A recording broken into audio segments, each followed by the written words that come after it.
Assalamualaikum warahmatullahi wabarakatuh. Saya Abdalina, NIM 50111222725. Kali ini saya akan memaparkan tentang model-model pembelajaran pada kurikulum sebagai tugas dalam diskusi 11 mata kuliah studi komparatif pendidikan dasar di berbagai negara, program Magister Pendidikan Dasar. Dalam kurikulum Merdeka, pembelajaran di sekolah dasar diarahkan agar lebih fleksibel, berpusat pada siswa dan menghubungkan konsep lintas mata pelajaran. Dari 10 model pembelajaran terpadu versi Fogarty, ada 3 model yang paling relevan diterapkan saat ini. Pertama, model connected, yaitu model yang menghubungkan konsep-konsep dalam satu mata pelajaran. Model ini membantu siswa memahami hubungan antar topik sehingga pembelajaran terasa lebih bermakna. Kedua, model WIBET atau tematik integratif. Model ini sering digunakan di kelas rendah sekolah dasar karena menggabungkan berbagai mata pelajaran dalam satu tema besar sehingga siswa belajar secara utuh dan lebih mudah memahami konteksnya. Ketiga, model integrated yaitu model yang menyatukan kompetensi dari beberapa mata pelajaran ke dalam satu kegiatan belajar.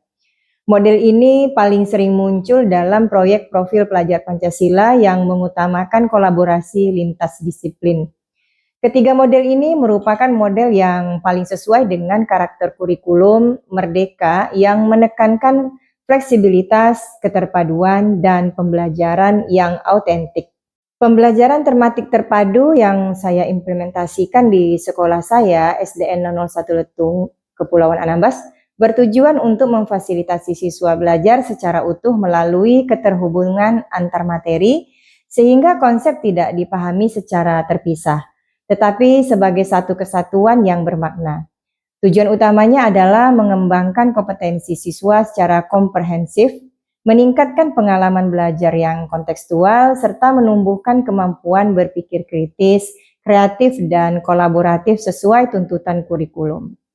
Selain itu, pembelajaran terpadu berfungsi membantu siswa memahami hubungan antar konsep, meminimalkan tumpang tindih materi, dan menciptakan lingkungan belajar yang lebih menyenangkan.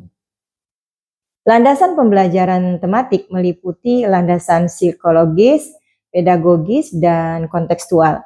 Dari sisi psikologis, siswa sekolah dasar berada pada tahap operasional konkret sehingga membutuhkan pengalaman belajar langsung. Dari sisi pedagogis, pembelajaran harus berpusat pada siswa dan mengedepankan konstruksi pengetahuan. Secara kontekstual, materi dikaitkan dengan kehidupan sehari-hari. Prinsip pelaksanaannya mencakup keterpaduan kompetensi, penguatan tema, kebermaknaan, fleksibilitas, dan kesesuaian perkembangan siswa. Rambu-rambu yang saya ikuti antara lain pemilihan tema yang relevan, pengorganisasian, materi lintas mata pelajaran, penggunaan aktivitas yang variatif, serta evaluasi autentik. Tahapannya meliputi 1. Perencanaan tema dan pemetaan kompetensi, 2. Pengembangan jaringan tema, dan 3. Penyusunan kegiatan belajar berbasis pengalaman. Dan keempat, pelaksanaan pembelajaran aktif, serta kelima, asesmen autentik melalui observasi, portofolio, dan produk. Seluruh proses ini saya lakukan untuk memastikan pembelajaran lebih bermakna dan sesuai kebutuhan siswa. Kurikulum tematik terpadu pada kurikulum 2013 menekankan keterpaduan antar mata pelajaran melalui tema sebagai pengikat. Dalam model ini, setiap mata pelajaran tetap memiliki kompetensinya masing-masing, namun disajikan dalam satu rangkaian pembelajaran tematik. Fokus utamanya adalah integrasi konten, pendekatan saintifik, dan penilaian autentik yang cukup terstruktur. Sementara itu, kurikulum Merdeka Belajar memberi ruang jauh lebih fleksibel bagi guru untuk merancang pembelajaran. Penekanannya bukan hanya pada keterpaduan konten, tetapi pada kompetensi diferensiasi pembelajaran, serta proyek profil pelajar Pancasila yang bersifat lintas disiplin.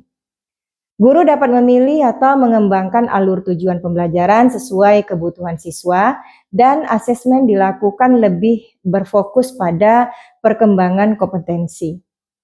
Dalam implementasinya, saya menerapkan kurikulum Merdeka di SDN 001 Letung Kabupaten Kepulauan Anambas.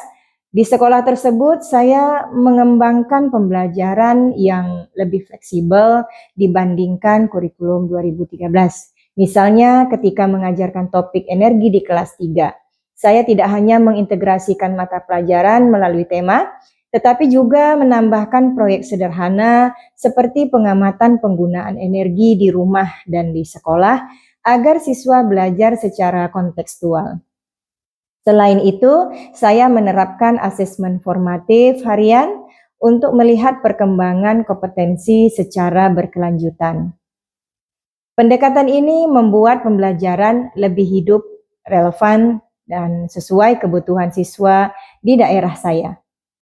Demikian yang dapat saya sampaikan. Terima kasih. Wassalamualaikum warahmatullahi wabarakatuh.